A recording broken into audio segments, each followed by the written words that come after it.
Alhamdulillahilladzi hadana lihadza wa ma kunna linahtadiya laula an hadanallah. Asyhadu an la ilaha illallah wahdahu la syarikalah wa asyhadu anna Muhammadan abduhu wa rasuluh alladzi la nabiyya wa la rasula ba'dah. Allahumma shalli wa sallim ala sayyidina Muhammadin sahibir risalah wa ala alihi wa ashabihi wa man da'a bida'watihi ila yaumil qiyamah. Amma ba'd. Bapak-bapak, ibu-ibu, para jamaah setia Masjid Taman Mutiara, ya, semoga kita semua dirahmati dan dimuliakan Allah.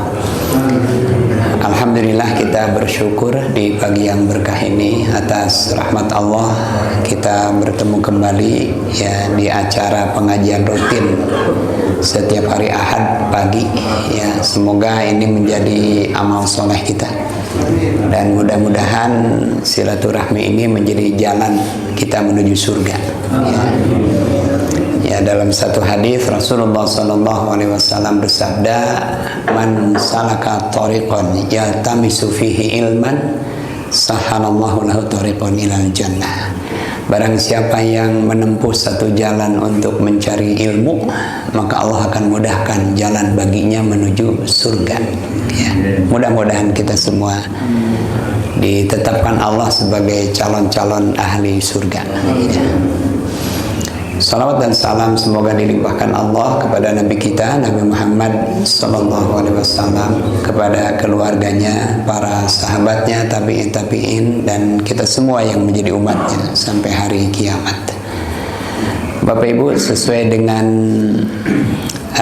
tema yang diumumkan pagi ini, saya ingin menjelaskan satu hadis, ya, hadis yang diriwayatkan oleh Imam Abu Dawud dan Imam At-Tirmidzi tentang 4 golongan manusia yang dirindukan surga, ya.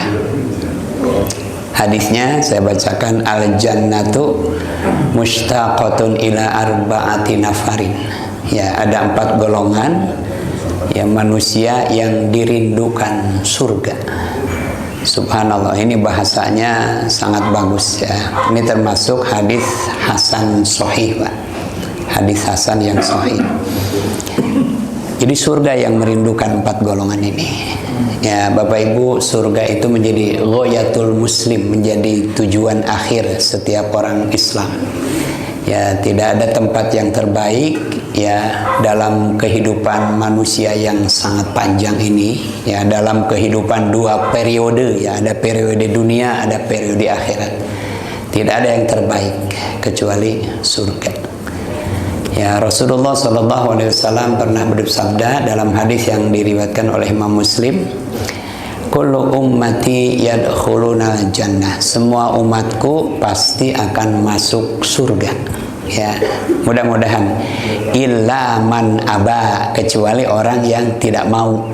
Ya, jadi semua umatku pasti akan masuk surga kecuali orang yang tidak mau. Ada Bapak Ibu orang yang tidak mau masuk surga? Ya, ada barangkali, ya. Ya. Maka berkata para sahabat, ya, waman aba ya Rasulullah, siapa yang tidak mau itu wahai Rasulullah? Maka Rasulullah mengatakan, man ata'ani dakhalal jannah, barang siapa yang taat kepadaku maka dia akan masuk surga. Waman asani faqad aba, barang siapa yang tidak taat kepadaku, nah itu yang enggan masuk surga. Ya. Jadi kalau kita ingin masuk surga, maka jadilah orang-orang yang taat kepada Rasulullah SAW. Kenapa harus taat kepada Nabi, Pak? Bukan taat kepada Allah? Betul. Ya, kewajiban kita, kewajiban makhluk adalah taat kepada Tuhannya. Tapi bagaimana cara kita mentaati Allah? Cara kita mentaati Allah adalah dengan mentaati Rasulnya. Ya. Ya, di Quran surah An-Nisa ayat yang ke-80 Allah Subhanahu wa taala berfirman, ya, waman ata'ar rasul faqad atau Allah, barang siapa yang mentaati Rasul maka sungguh dia telah mentaati Allah. Ya. Bapak Ibu, seorang nabi, seorang rasul diutus untuk menjelaskan kepada umat manusia ya bagaimana ya seharusnya mereka taat kepada Allah. Kenapa Allah mengutus seorang nabi atau kenapa Allah mengutus rasul? Allah adalah Al-Khaliq, pencipta, Tuhan yang maha menciptakan, dan kita semua adalah Al-Makhluk, yang diciptakan. Antara Allah dan manusia tidak ada tidak bisa berkomunikasi secara langsung, kan? Ya, Allah yang maha agung, tidak mungkin manusia, makhluk yang lemah ini bisa berkomunikasi secara langsung kepada Allah. Itulah salah satu alasan kenapa Allah Subhanahu wa taala mengutus para nabi, mengutus para rasul. Itu tugasnya adalah untuk menjelaskan kepada manusia bagaimana seharusnya ya mentaati, bagaimana seharusnya seorang manusia taat kepada Tuhannya. Bapak Ibu yang dirahmati dan dimuliakan Allah, kita semua harus masuk surga, Pak. Harus masuk surga. Karena kalau tidak masuk surga, pasti masuknya ke tempat yang lain. Kemana? Ya, di sana hanya ada dua tempat, surga dan neraka. Kalau tidak ke surga, ke neraka. Ya, mudah-mudahan sekali lagi kita semua dicatat, ditetapkan Allah sebagai calon-calon ahli surga. Ya, mudah-mudahan. Ya. Surga tempat yang syarat dengan segala kenikmatan. Di dalam Al-Quran banyak sekali gambaran tentang surga ya. Dan seringkali surga itu digambarkan dengan apa? Dengan tajri min tahtihal anhar. Satu tempat yang sangat indah, Pak. Ya, yang di bawahnya itu mengalir sungai-sungai. Seringkali begitu, tempat yang sangat indah. Allah Subhanahu wa taala menggambarkan surga ya di dalam Al-Qur'an dengan berbagai macam gambaran. Tapi semua gambaran itu adalah gambaran-gambaran yang bisa difahami oleh akal kita. Tapi hakikat surga yang sebenarnya jauh lebih daripada itu. Ya. Jadi tempat yang sangat indah ya, yang di bawahnya mengalir sungai-sungai. Dan yang namanya sungai, Bapak Ibu, ya itu selalu identik dengan keindahan. Ya. Apalagi di Jazirah Arab, sungai itu menjadi barang langka, Pak. Ya, menjadi barang langka. Bagi mereka sungai itu sesuatu yang luar biasa. Waktu saya datang ke Riyadh, ya, di sana ada satu sungai yang menjadi kebanggaan orang Riyadh, namanya Wadi Nisah. Bahkan nama sungai ini sampai dijadikan merek minuman mineral, Pak. Ya, jadi ada merek minuman mineral namanya Wadi Nisah. Ya, ini sungai kebanggaan. Nah, waktu saya datang ke sana, orang-orang Arab sering cerita tentang sungai ini. Saya penasaran di mana sungainya gitu. Nanti kapan-kapan saya ajak kamu lihat. Nah, suatu hari dia ngajak saya ke sungai itu, ada di pinggiran kota Riyadh. Begitu saya datang, ini yang kamu bilang sungai gitu ya. Sungainya bisa diajelngan, Pak. Bukan sungai, itu mesusukan. Ini Wadi ini memang airnya bening, Pak. Airnya bening dan dijaga itu. Tapi ini sungai, saya bilang. Ini yang kamu bilang, hadan nahar, ini sungai. Jadi itu sangat barang langka. Ya, memang airnya bening, bagus. Bahkan mereka sampai berani minum air sungai itu. Di Indonesia kalau kamu tahu sungai itu 20 kali lipat lebarnya daripada ini. Ya, bahkan Jawa Barat itu terkenal wilayah yang banyak sungainya, Pak ya. Wah, macam-macam sungai. Ada Citarum, ada Cihapit, ada Cidurian.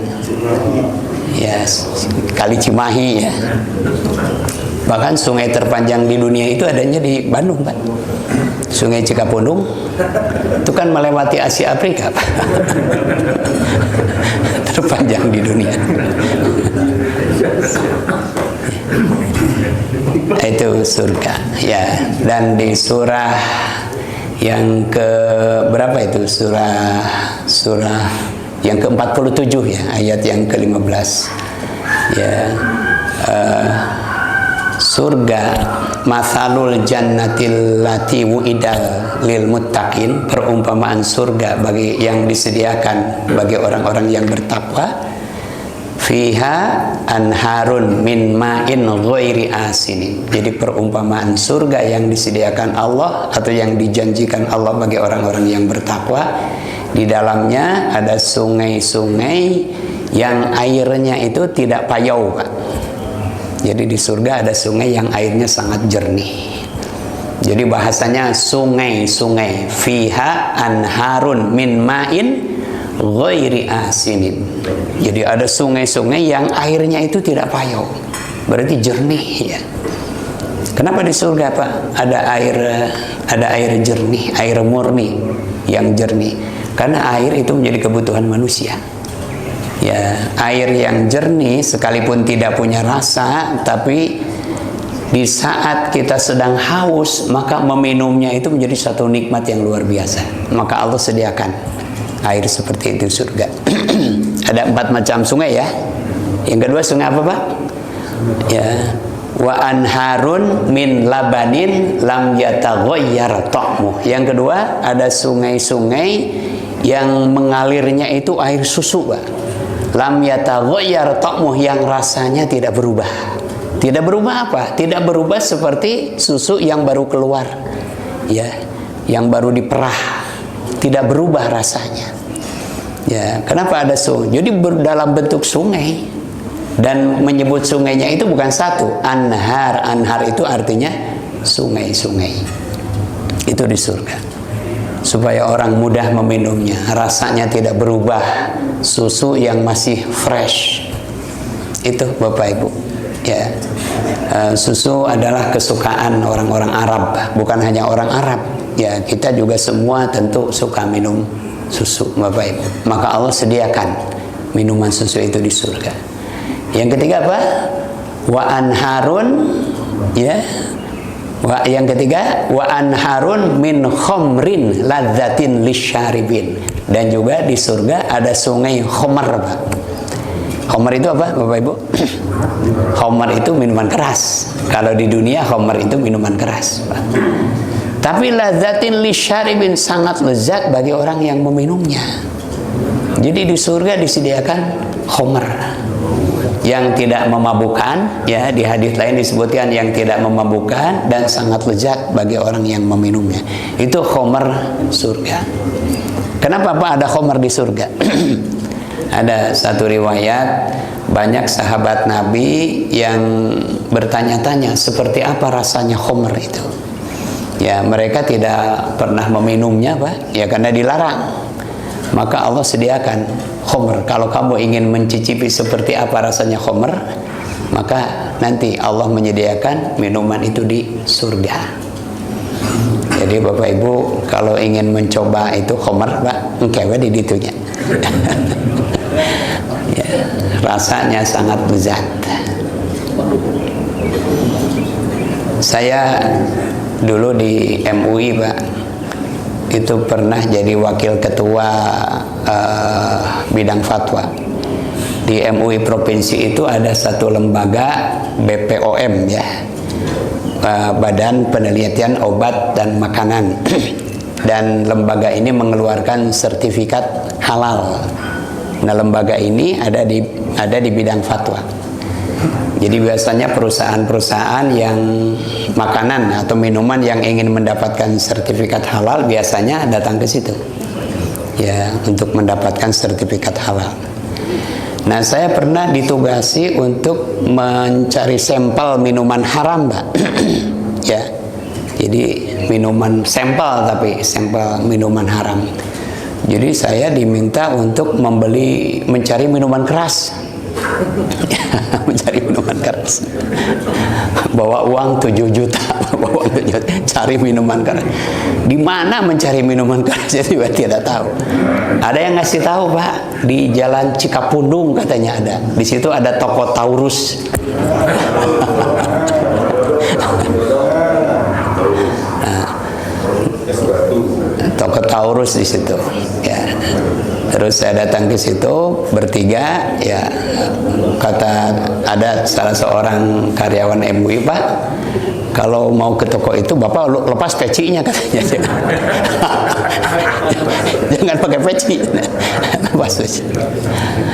Saya beli itu ada kira-kira sekitar 10 lah, 10 macam itu. 10 macam lebih ya.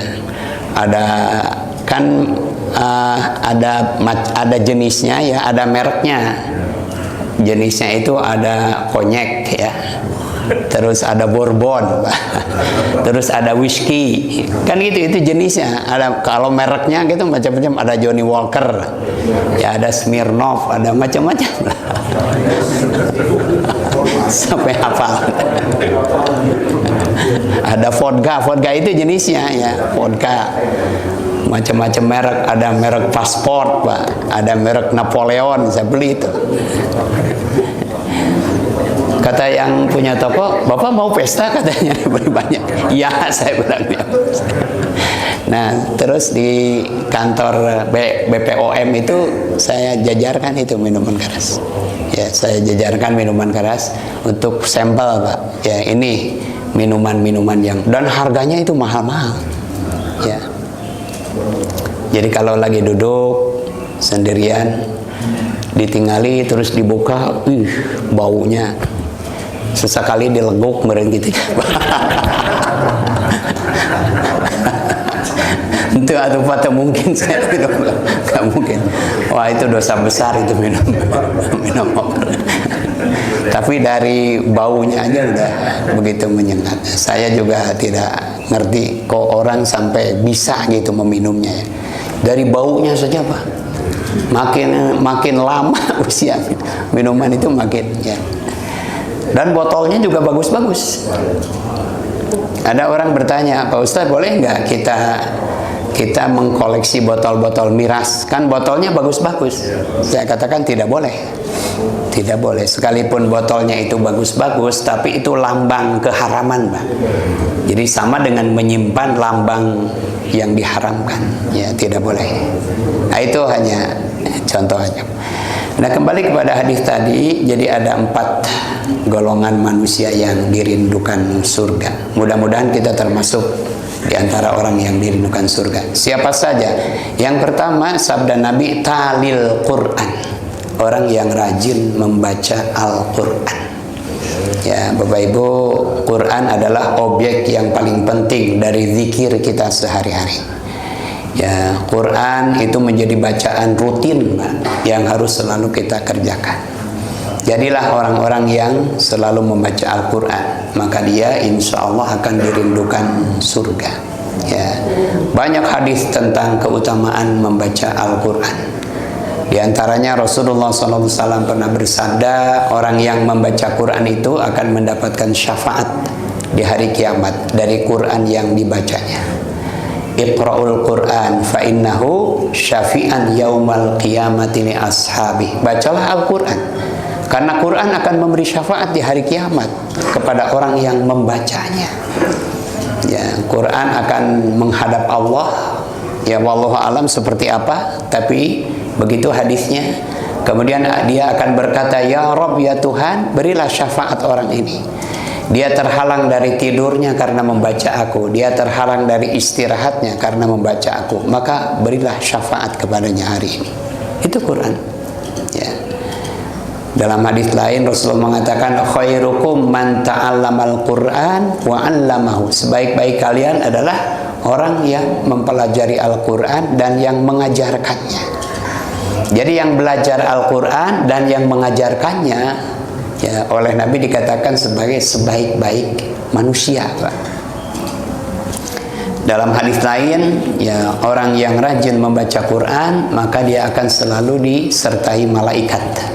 Al-mahir bil Quran ma'as safaratil kiram. Orang yang mahir baca Quran, orang yang fasih baca Quran, maka dia akan selalu dibarengi malaikat, dikawal malaikat. Bagaimana kalau belum mahir? Ya Ustadz, saya masih belum lancar, saya masih belajar. Ya, saya masih banyak salah saat membaca Al-Quran. Nah, Rasulullah SAW bersabda, "Walladzi yaqra'ul Qur'an wa yata'tatu fihi wa huwa 'alaihi syaqun lahu ajrani." Barang siapa yang membaca Al-Quran dan terbata-bata pada saat membacanya, Pak, lalu kepayahan, maka baginya 2 pahala. Ya, baginya 2 pahala. Yang pertama, ajrun liqiraatih. Yang pertama adalah pahala membacanya, yang kedua wa ajrun lisyaqih, dan kedua adalah pahala karena kepayahannya. Ya, itu Bapak Ibu, luar biasa Quran ini.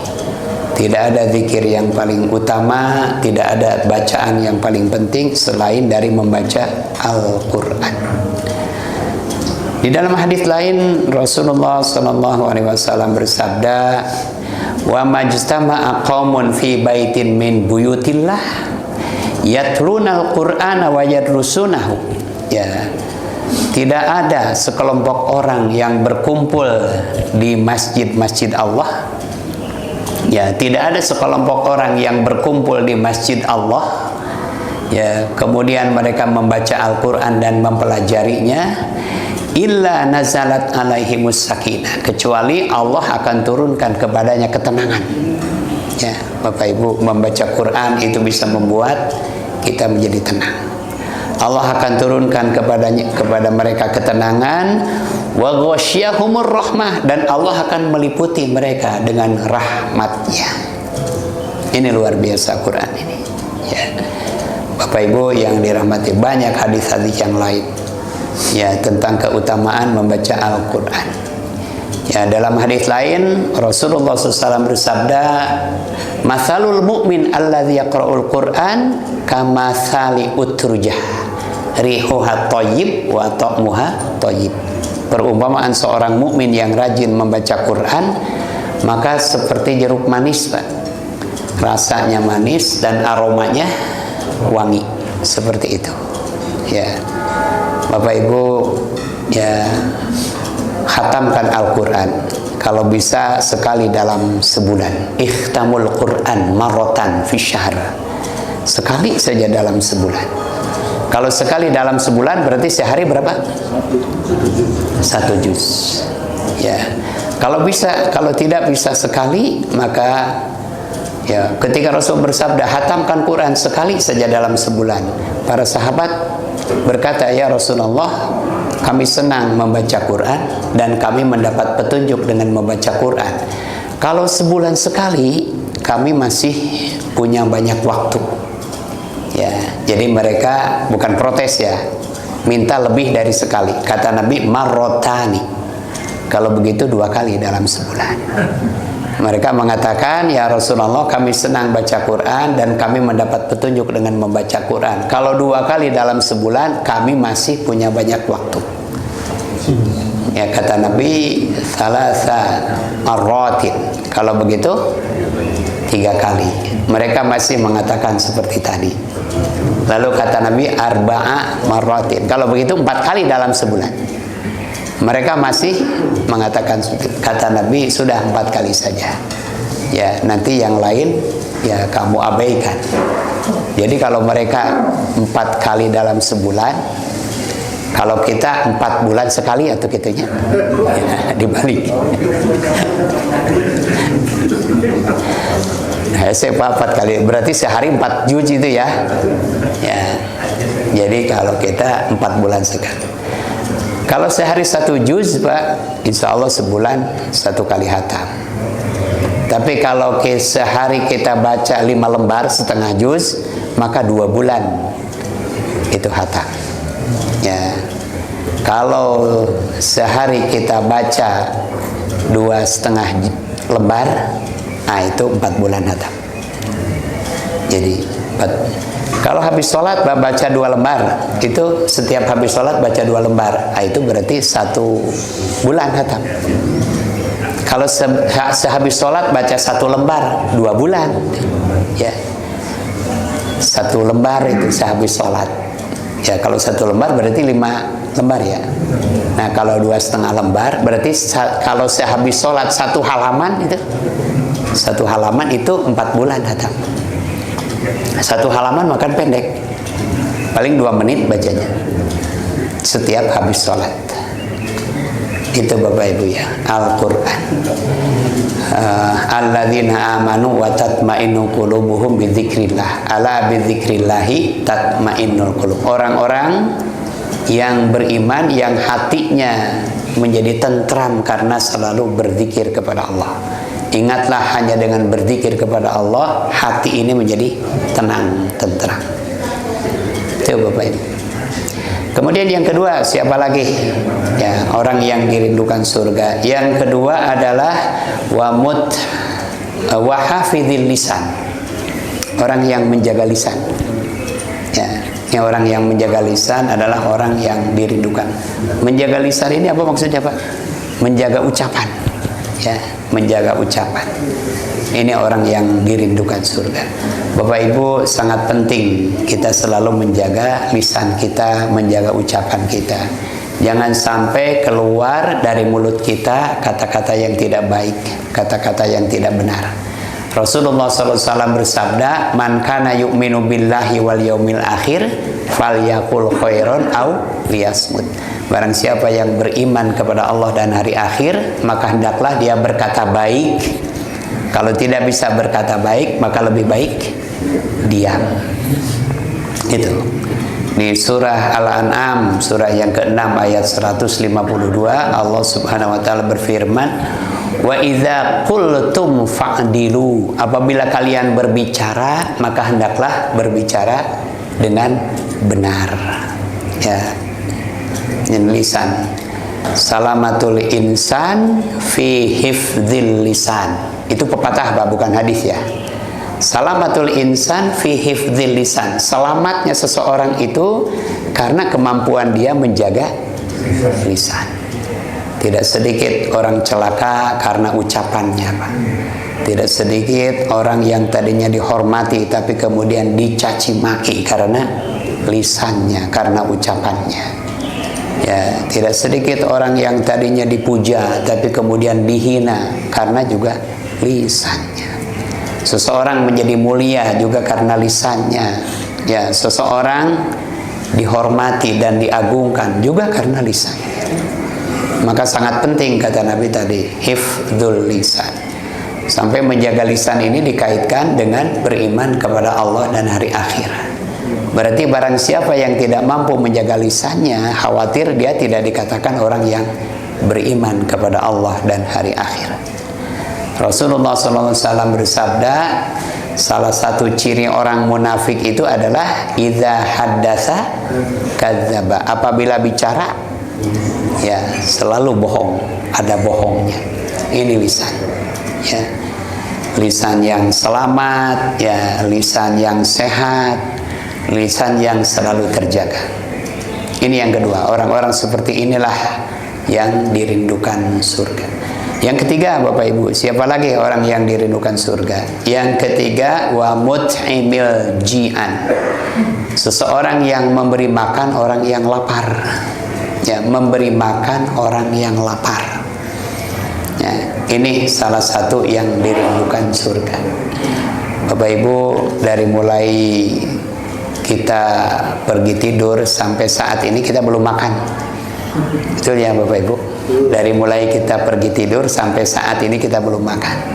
Dan tentu semuanya dalam keadaan lapar. Nah, ini orang-orang yang menyediakan makanan ya, di pagi ini insya Allah itu termasuk yang dirindukan surga. Mudah-mudahan ya. Kenapa? Betapa senangnya, Pak, orang yang sedang lapar kemudian ya diberi makan. Senang nggak, Pak? Betapa senangnya orang yang sedang lapar. Dan orang yang lapar itu tidak harus orang miskin. Ya, orang kaya juga suka lapar.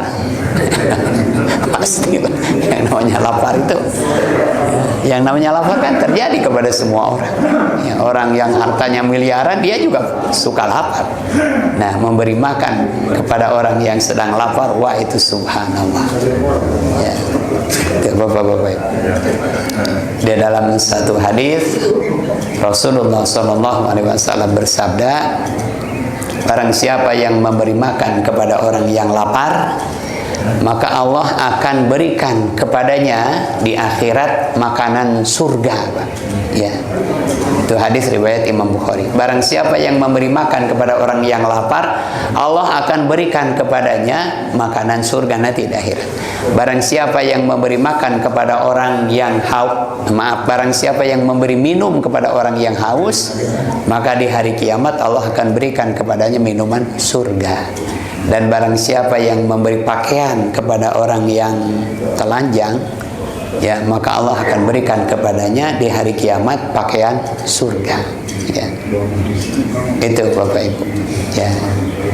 Jadi tidak ada makanan yang paling nikmat, ya, kecuali di saat kita sedang lapar. Betul Pak? Makan yang paling nikmat itu di saat kita sedang lapar. Iya. Nah, memberi makan kepada orang yang lapar sama dengan memberi kenikmatan yang sangat besar. Sekalipun makannya cuma nasi ditambah rendang, ditambah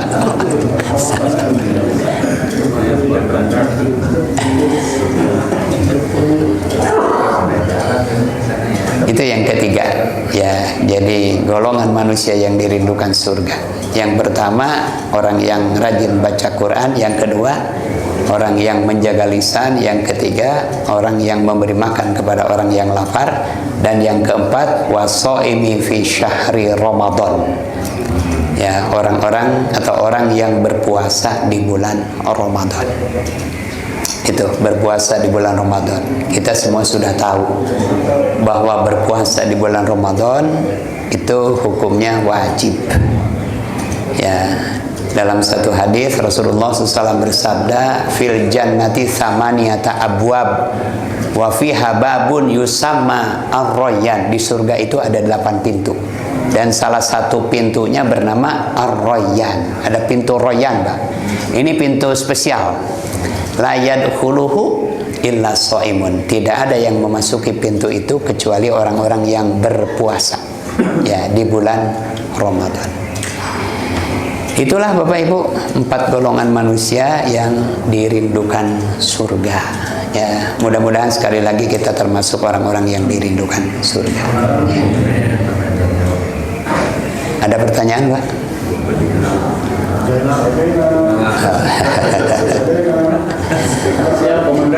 Terakhir Bapak Ibu, kalau tidak ada pertanyaan. Oh, ada. Silakan Pak. Boleh di luar tema nggak Pak? Boleh Pak, mau di luar mau di dalam boleh.